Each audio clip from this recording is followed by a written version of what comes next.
Ano bang tanging yaman ng tao?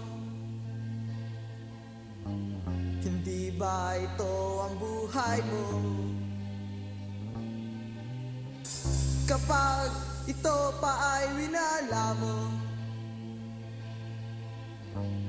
hindi na ito babalik sa'yo.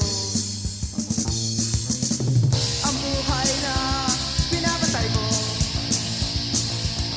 ang buhay na sinisi